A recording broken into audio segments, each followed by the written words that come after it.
전 지금 계속 4주째 동일한 제목의 말씀을 하고 있습니다. 왜냐하면 많은 사람이 은혜를 체험했습니다, 이런 얘기를 하고 있고, 때로는 자기 입으로 시인하기를 하나님의 은혜였습니다, 이렇게 말하는데, 불과 그렇게 말하고 나서 몇 달도 가지 않고, 아니 며칠도 가지 않아서 모든 은혜를 쏟아버린 것을 바라보면서 저는 안타까운 마음으로 은혜를 간직하려면, 이런 제목으로 지금 계속 4주째 말씀하고 있습니다. 한때 교회의 일꾼을 자청했습니다. 한때는 헌신자라고 말했습니다. 그러나 얼마 가지 않아서 변질되어진 직분자들을 바라보면서 역시 말씀을 준비했습니다.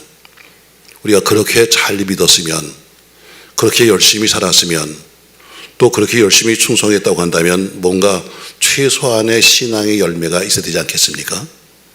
근데 세월이 지나가 보니까 신앙의 열매는 보이지 아니하고 쓸데없는 변해버린 이파리만 남았다면 한번 돌아보고 이제는 회복해야 되지 않겠는가 하는 이야기입니다. 저는 그래서 지난 4주간 계속해서 첫 번째 주간에는 은혜를 간직하려면 깨어 있어야 합니다, 이렇게 말했습니다. 기억하시나요, 여러분? 내용은 기억 못해도 여러분 제목이라도 아십시오. 여러분, 우리가 받은 바 은혜를 간직하려면, 또 받은 바 사랑을 간직하려면 반드시 깨어 있어야 합니다, 이랬습니다. 두 번째 주간에 저는 은혜를 간직하려면 말 조심해야 합니다, 이렇게 말했습니다. 왜 대부분의 은혜가 다 말 때문에 무너지고 마니까. 전 지난 주간에는 은혜를 간직하려면 감사의 찬양이 넘쳐야 합니다, 이렇게 말했습니다. 오늘 저는 네 번째 주간 은혜를 간직하려면 마귀로 틈타지 말아야 합니다, 이런 제목으로 말씀하려고 합니다. 오늘 본문에 보니까 분을 내어도 죄를 짓지 말며 해가 지도록 분을 품지 말아라. 그리고 마귀에게 틈 주지 말라는 것처럼 마귀에게 틈을 준다는 것은 무서운 겁니다. 신앙생활 가운데 가장 무서운 것이 뭐냐면, 신앙생활에 가장 무서운 것은 사람이 아닙니다. 돈도 아닙니다. 명예도 아닙니다. 가장 무서운 것은 바로 사단, 마귀입니다. 왜냐하면 사단은 이런 얘기 자주 합니다. 아유, 마귀 역사에서 이런 얘기를 자주 합니다만, 여러분, 마귀 역사가 뭐예요? 아주 간단히 말하면 마귀 역사는 하나님과 나와의 관계를 멀게 만드는 것이 마귀 역사입니다. 또 하나님의 교회와 나를 멀게 만드는 것이 마귀 역사입니다. 결국 신앙생활을 못하게 만드는 게 마귀 역사죠. 하나님의 자녀들을 넘어지게 만드는 것이 마귀 역사입니다. 이런 마귀는 누구에게나 어른이든 아이든 상관없이 다 역사하는 겁니다. 그래서 성경 말하기를 마귀로 틈타지 못하게 하라, 이렇게 말하고 있고, 때론 시험에 들지 않도록 깨어있어 기도하라, 이렇게 말씀합니다. 요한복음 10장 10절 말씀에는 이런 말씀이 있어요. 한번 말씀 같이 읽겠습니다. 도둑이 오는 것은 도둑질하고 죽이고 멸망시키는 것뿐이요, 내가 온 것은 양으로 생명을 얻게 하고 더 풍성히 얻게 하는 것이라, 이렇게 말씀했습니다. 신앙생활의 실패, 인생의 실패의 가장 무서운 것은 뭐냐면 마귀로 하여금 틈을 준 겁니다. 여러분, 아무리 큰 댐이라 할지라도 댐에 금이 나기 시작하면, 틈이 벌어지기 시작하면 무너지는 겁니다. 사업도 마찬가지로 사업에 틈이 벌어지면 그 틈 사이로 결국엔 어때요? 사업이 망하는 거예요. 부부간도 마찬가지로 아무리 행복했다 할지라도 부부간에 틈이 벌어지면 그 틈 때문에 결국 부부간도 깨지는 겁니다.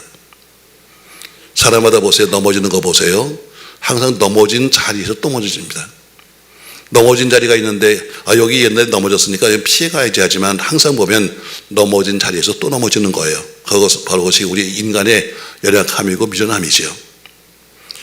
마귀가 틈을 타게 되면 마귀는 그 틈을 통해서 우리 마음과 생각과 더 나아가서 우리 육신을 지배합니다. 우리를 영적인 사람에서 육적인 사람으로 전락시킵니다. 그래서 이 땅에서 능력 있는 신앙 있는 삶을 살지 못하게 만들죠. 그러므로 어른이든 어린아이든 항상 깨어 있어야 되고 기도하고 간구하는 삶을, 승리의 삶을 살아야 합니다. 요한복음 10장 10절 말씀에서 도둑이 오는 것은 했는데, 문제는 도둑이 누구냐? 과연 도둑이 누군가를 알아야 되지 않겠습니까, 여러분? 그 도둑은 누구를 암시하는 거예요? 바로 도둑은 온수마귀 사단을 말하고 있습니다. 그래서 마귀가 오면 기쁨과 행복을 훔쳐가고 건강과 형통을 뺏어가고 우리 인간을 불신과 죄악으로 올가매어서 결국엔 파멸로 끌고 가는 겁니다. 그러므로 한순간도 마귀에게 틈을 내어서는 안 되는 겁니다. 아멘. 소잃고 외약간 고치지 말고 무엇보다도 악한 영이 들어오기 전에 틈을 주지 않는 것이 가장 중요한 거죠. 욥이 마귀가 시험에서 졸지 어려움을 당했습니다. 예수님은 제자들에게 말하기를 시험에 들지 않게 깨어있어 기도하라. 이게는 내가 깨어 기도하지 않으면 시험 든다고 하는 이야기입니다. 마귀는 할 수만 있으면 택한 백성을 넘어뜨려서 자기 백성으로 삼으려고 쉬지 않고 틈을 엿보고 다닙니다. 그럼 마귀가 여러분과 저의 어떤 틈을 노리고 있는가, 그 틈이 무엇인가를 알아야 되겠죠. 그래야 우리가 방비할 수 있으니까. 오늘 저는 이번 시간에 마귀에게 틈을 주지 말아야 한다. 그럼 그 틈이 뭐냐? 한 5가지, 6가지를 말하면서 여러분 미리 틈을 메꾸시길 바랍니다. 틈이 벌어지면 그 속으로 역사하는 거예요. 자, 그럼 틈이 뭔가? 첫 번째, 말씀에 대한 의심이 바로 틈입니다. 하나님 말씀에 대해서 의심이 들어가기 시작하면 그 사람은 신앙생활이 어때요? 무너지기 시작하는 겁니다. 창세기 3장 1절부터 3절 말씀을 같이 한번 읽겠습니다. 같이 한번 읽으시죠. 그런데 뱀은 여호와 하나님이 지으신 들짐승 중에 가장 간교하니라. 뱀이 여자에게 물어 이르되 하나님이 참으로 너에게 동산 모든 나무 열매를 먹지 말라 하시더냐? 여자가 대답하여 말하되 동산 나무의 열매를 우리가 먹을 수 있으나 동산 중앙에 있는 나무의 열매는 하나님 말씀에 너희는 먹지도 말고 만지도 말라 너희가 죽을까 하노라 하셨느니라. 아멘. 자, 마귀가 가서 제일 먼저 한 것이 뭐냐면 이 천지창조한 다음에 시험을 들게 하는데 와서 말씀에 의심을 품게 만듭니다. 그래서 1절 맨 뒤에 보니까 어때요? 동산나무의 열매를 먹지 말라고 하시더냐 하면서 의문형을 만들어요. 그랬더니 의문이 들고 나니까 여자가 대답하는데 어때요? 분명히 말씀하시길 너희는 그거 먹으면 안 돼, 죽어 했는데 불구하고 죽을까 하노라 하면서 말씀을 바꿉니다. 결국 인류 조상이 타락할 때도 말씀에 대한 의심, 결국 마귀에게 틈을 보였기 때문에 결국 인류가 타락한 겁니다. 우리 하나님 말씀을 조금이라도 의심하게 되면 당장 시험에 빠지는 겁니다. 그러므로 우리가 무엇을 먹을까, 무엇을 마실까, 무엇을 입을까, 의식주의부터 시작해서 자녀 문제, 사업 문제, 장래 문제 모두가 불안하고 초조하는 겁니다. 왜? 말씀했어요. 또 걱정, 두려워하지 말라. 내가 너 도와줄 거야. 내가 너와 함께 할 거야. 근데 어떻게 그게 의심이 들어가면 어떻게 내사가 다 두려웠고 내사가 다 힘든 거죠. 이스라엘 백성이 광야길에서 사단의 시험에 든 것도 마찬가지로 하나님 말씀에 대한 의심입니다. 하나님 말씀을 믿지 못하고 원망하고 불평을 데려가다가 그들은 결국에 자기 입으로 말하기를 다시 애굽으로 돌아가자, 애굽 돌아가서 노예가 되자 이렇게 말합니다. 지금 많은 사람들이 하나님이 우리를 사랑하시고 구원하시고 책임진다는 그 말씀을 모르거나 혹은 의심하고 있습니다. 그러니까 행복할 수가 없는 거죠. 도움을 받지 못하고 사는 겁니다. 여러분, 하나님 말씀을 믿으십시오. 하나님 말씀에 의심이 들어가면 우리 신앙이 무너지는 겁니다. 두 번째, 사단의 틈이 뭐냐? 오늘 본문의 말씀 다시 보세요. 에베소서 4장 26절 다시 한번 읽겠습니다. 본을 내어도 죄를 짓지 말며 해가 지도록 본을 품지 말고 마귀에게 틈을 주지 말라. 본을 내어도 죄를 짓지 말고 해가 지도록 그 본을 마음에 품지 마라. 이게 뭐예요? 감정이 마음이 상해버리면 사단에게 틈이 벌어지는 겁니다. 감정이 격해집니다. 지나치게 슬퍼집니다. 이거 절제하셔야 됩니다. 왜냐하면 혹은 마음의 상처가, 과거의 상처가 지금도 마음속에 그대로 있습니다. 껍데기는 덮었는데 속의 상처가 그대로 있습니다. 그러면 그 사단이 격한 감정이나 상처를 통해서 우리에게 침투하는 겁니다. 여러분, 과거에 지금까지 보면 아주 흉악한 흉악범들을 보세요. 다 거의 공통점이 있습니다. 남에게 무시당했다. 남들이 나를 우습게 봐. 혹은 이런 무시당한 그런 상처가 치유되지 않고 있다가 결국에는 큰 사건을 일으키는 그 원인이 된 겁니다. 아마 히틀러 같은 경우에도 마찬가지죠. 여러분, 그 사람이 자그마치 유대인들을 600만 명이나 죽였다고 합니다. 물론 본인이 직접 죽은 건 아니지만 그러나 600만 명을 죽음으로 몰아갔어요. 이유는 한 가지입니다. 히틀러의 어머니가 일찍 죽었어요. 그래서 의붓 어머니가 들어왔는데 의붓 어머니가 유대인이었습니다. 그래서 의붓 어머니에 대한 감정이 나빴기 때문에 결국 유대인들을 전부 다 학살하는 바로 그 일을 꾸미기 시작한 겁니다. 자, 그러므로 참지 못하고 혹시 여러분과 제가 밤을 못 잔다. 그건 사단이 이미 우리에게 역사하고 있는 거예요. 그 사단을 예수 이름으로 물리치기 바랍니다. 그러면 신기하게 여러분과 제 마음에 경직이 풀어지고 우리가 편안해지는 겁니다. 여러분 손에 상처를 나보세요. 상처가 나면 꼭 뭐가 오냐면 벌레가 달라붙어요. 좋을 때는 모르는데 어떻게 상처가 나면 거기에 콩 뭐가 달라붙는 것처럼 신앙도 마찬가지로 건강한 성도에게는 사단이 와서 역사하지 못합니다. 혹시 와서 역사한다 할지라도 금방 예수님을 쫓아내면 끝나는 거예요. 그러나 마음의 상처가 깊은 사람, 교회에 대한 마음의 상처가 있거나 목회에 대한 마음의 상처가 있거나 신앙의 상처가 있는 사람들은 그 아무리가 쉽지 않습니다. 그러니까 계속해서 아픈 상처를 가서 건드리는 거예요. 그러니까 넘어지고 또 넘어지고 또 넘어지는 겁니다. 마음에 상처가 있다면 하나님의 은혜를 구하시기 바랍니다. 말씀 받아 치료하시고 찬양으로 치유하시고 성령의 기름 발라서 치유하셔야 됩니다. 은혜가 떨어지지 않도록 서로 은혜 받는 일에 더욱 힘을 써야 합니다. 그것이 바로 사단에게 틈을 주지 않는 방법입니다. 세 번째 보니까 기도하지 않으면 사단이 틈타는 겁니다. 예수님이 겟세마네 동산에서 누가복음 20장 46절에서 이렇게 말씀했어요. 이르시되 어찌하여 자느냐 시험에 들지 않게 일어나 기도하라. 반대로 말하면 어때요? 네가 기도하지 않으면 너 시험 든다. 이렇게 말씀하시는 거예요. 기도하지 않거나 기도가 부족하면 사단을 우리 마음속에 초청하는 거예요. 기도하지 않으면 틀림없이 사단은 우리 마음속에 오는 겁니다. 기도는 마치 에덴 동산을 지키는 화염검처럼 우리 마음을 지키는 강력한 울타리가 기도입니다. 그러니까 기도가 부족하다는 것은 뭐예요? 기도가 안 한다는 것은 마음의 문을 활짝 열어놓고 사단아 내 마음속으로 들어가라고 울타리를 열어놓은 거나 마찬가지입니다. 기도하지 않으면 영이 약해지지요.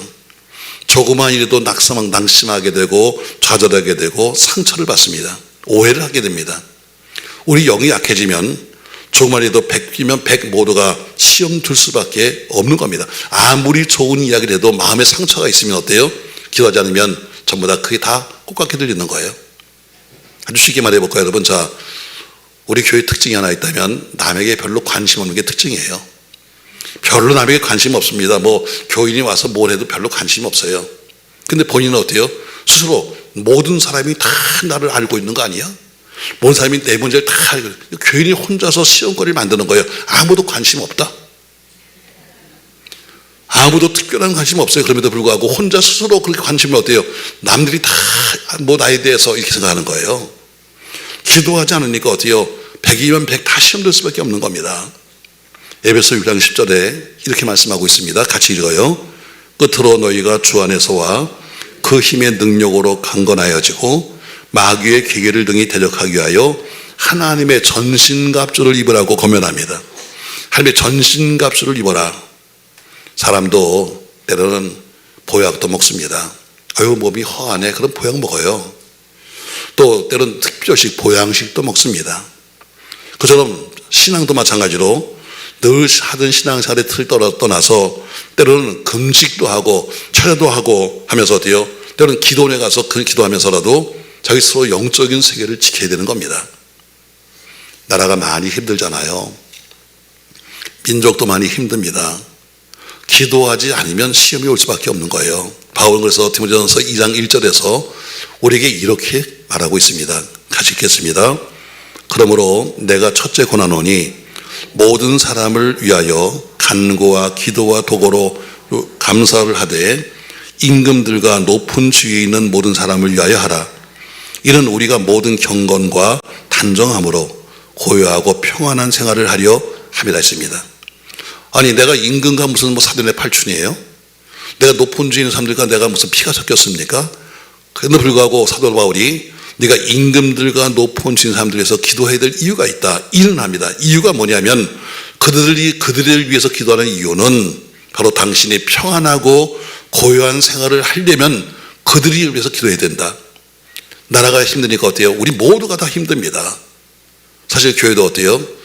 뭐 제가 그렇게 이야기해서 교회에서는 절대로 신앙 이야기는 하지 마세요.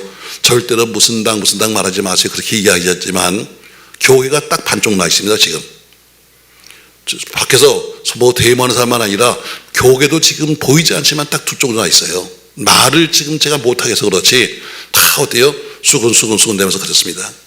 목사들도 보이면 그렇습니다. 뭐 너 나 있어 이래요. 아니 여러분, 우리가 왜 임금을 위해서 기도해야 되고 왜 높은 일 사람을 기도해야 되는가? 내가 고요하게 내가 평안한 삶을 살기 위해서 하는 겁니다. 아멘. 누가 이뻐서 누가 좋아서가 아니라 내가 편히 살기 위해서 하는 것이지요. 그러므로 기도하지 않으면 반드시 틈타기 끊겨 있습니다. 네 번째, 사랑하지 않으면 마이가 틈탑니다. 그래서 3장 10절 말씀에 또 너희가 열심으로 선을 행하면 누가 너희를 헤아리요 이렇게 말합니다. 여러분, 우리가 늘 틈틈이 사랑으로 덕을 쌓아야 합니다. 요새 우리가 전도기간을 맞이해서 제가 교구 목사들에게 자, 각 교구별로 전도 대상자를 좀 적어서 내세요 했더니 어떤 교구는 내지도 않고 내서 보고를 받아보니까 참 재밌더라고요. 항상 똑같아요. 하와이에 있는 언니를 전도합니다. 그건 하와이에 있는 사람이 하면 되는 거야. 그런 건 평상시에 하면 되는 거지. 저 강원도 속초에 있는 오빠를 전도합니다. 그건 평상시에 하라고. 그걸 꼭 적어서 아침에 제가 뭐라고 그랬어요. 이거는 우리 교회에서 하는 거가 아니다. 그건 평상시에 우리가 하는 전도지. 지금 교회에서 하는 전도하자는 것은 이 근처에서 우리가 모시고 올 수 있는 사람, 같이 하는 사람을 말하는 거지 하고 제가 한마디 했어요. 어떤 분은 그래요. 없는데요. 여러분, 없죠. 왜? 우리가 덕을 못 샀으니까. 우리가 남들과의 관계가 좋다면 한번 얘기해 볼 수도 있는데 남들과의 관계가 별로 좋지 않으니까 얘기할 수가 없는 거예요. 아이고 너나 잘 믿으세요? 이렇게 나오니까. 우리가 사랑이라는 말을 교회가 얼마나 많이 합니까 여러분? 사랑이 없으면 어때요? 그 사랑이 없는 사이로 틈타는 거예요. 마귀는. 왜 우리 성경에 보면 그렇게 사랑 말하는가? 바로 우리가 영육간에 그리고 이 사회적인 사명을 감당하려면 사랑이 없이는 할 수가 없는 거예요. 교회에서 가장 많이 쓴 단어가 사랑인데 정말 교회 속에 사랑이 있는가? 인사할 때마다 사랑합니다. 여러분, 이건 사랑이 아닙니다. 그건 인사 정도에 불과한 거예요. 사랑은 눈으로 하지 않습니다. 사랑은 말로 하지 않습니다. 사랑은 반드시 행동이 따라갑니다. 아멘. 행동이 따라가야 사랑이 되는 거죠. 결혼 전에 약속도 잘합니다. 결혼 전에 나는 당신이랑 결혼하면요 뭐 해줄게 다 뻥이다. 여러분, 그게 무슨 사랑이에요 여러분? 지키지 않으면 다 헛겁니다.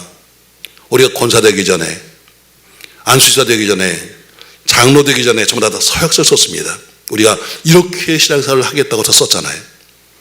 제가 앞으로 직분을 주시면 제가 이렇게 신앙생활을 하겠다고 다 서약서 썼다고요. 근데 약속을 지키고 계신가요?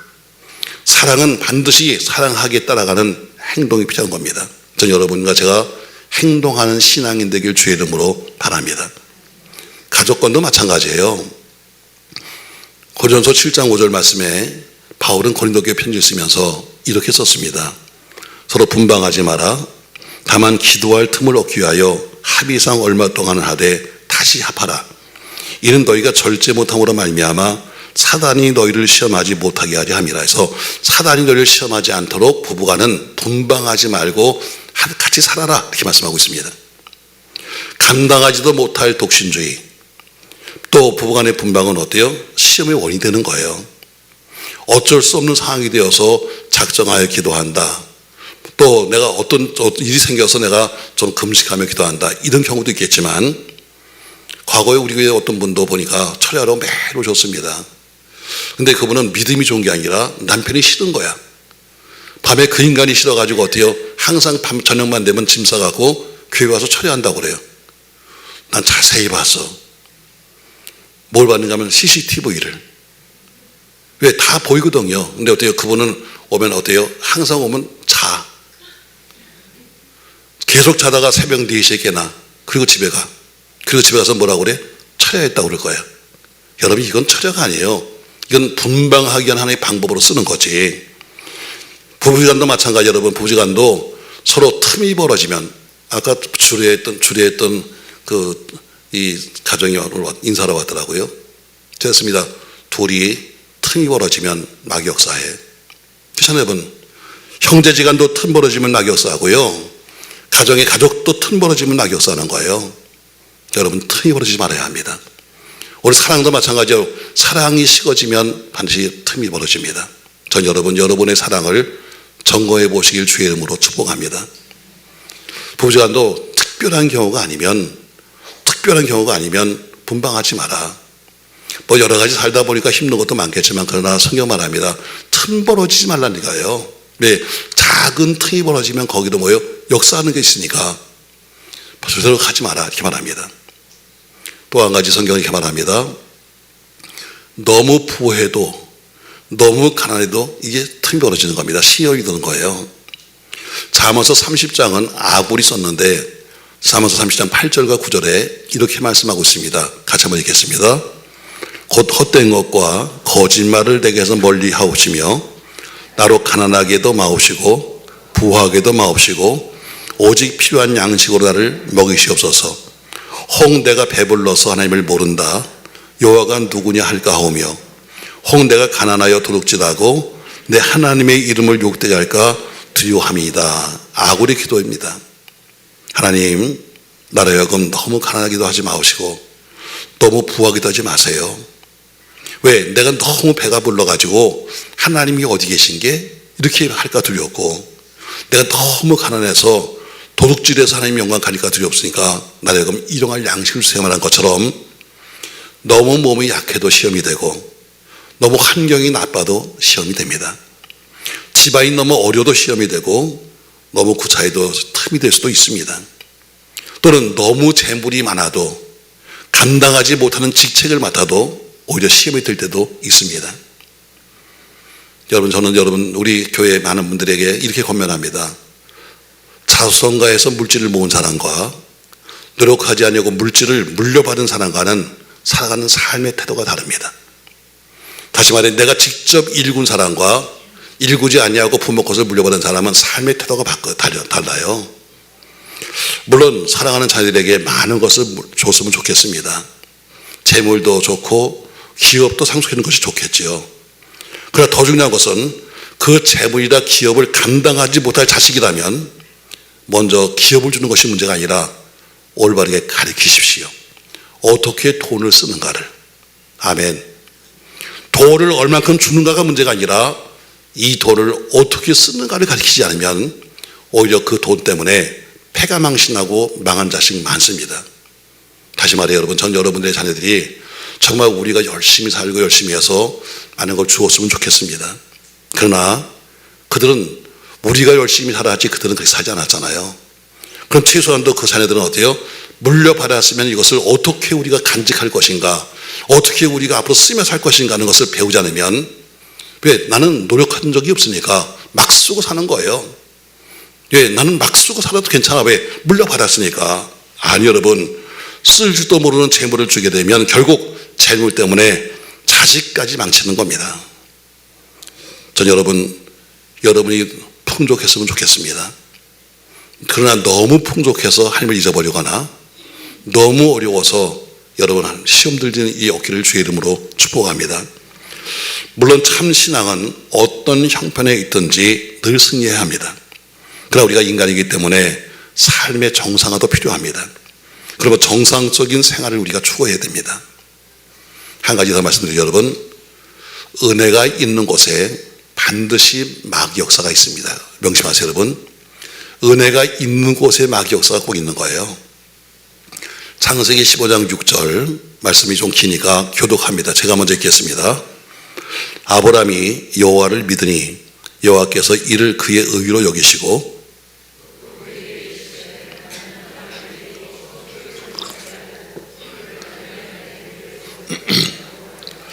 그가 이르되 주 여호와여 내가 이 땅을 소유로 받을 것을 무엇으로 알리이까?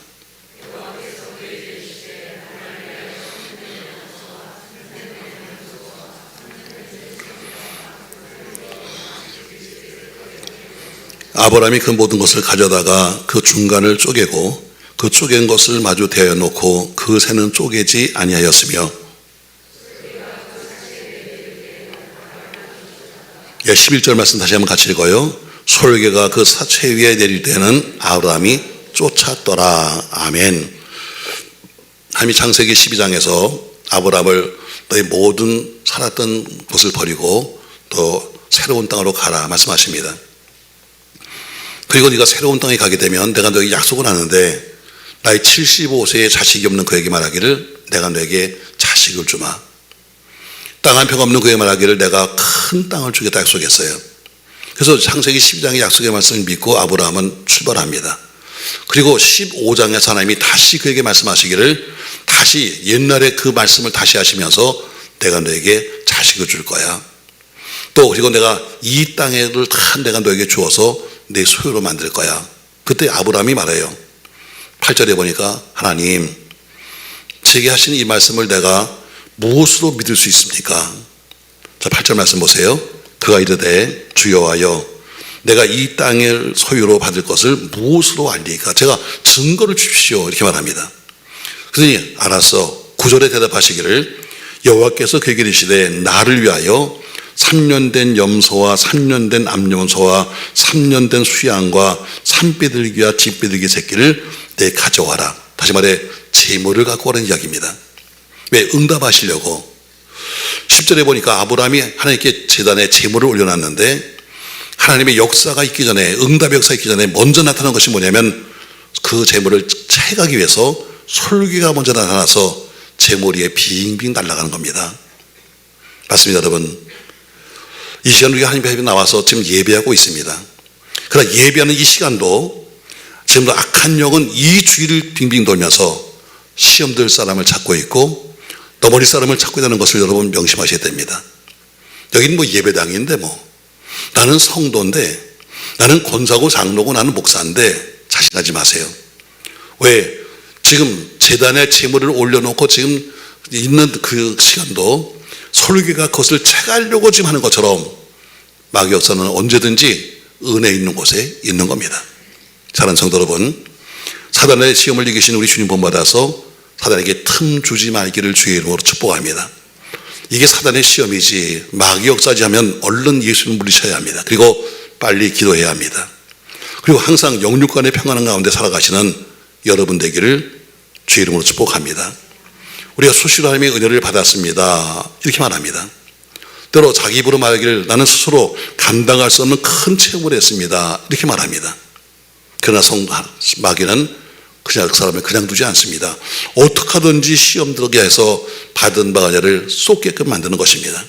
그래서 저는 여러분에게 첫째 시간 은혜를 간직하려면 깨어 있어야 합니다. 이렇게 말했고, 두 번째 시간 은혜를 간직하려면 말 조심하세요. 이렇게 말했습니다. 세 번째 시간에는 은혜를 간직하려면 감사의 찬양이 떠나지 말아야 합니다. 말했고, 네 번째 시간 은혜를 간직하려면 마귀로 틈타지 못하게 해야 합니다. 이렇게 말합니다.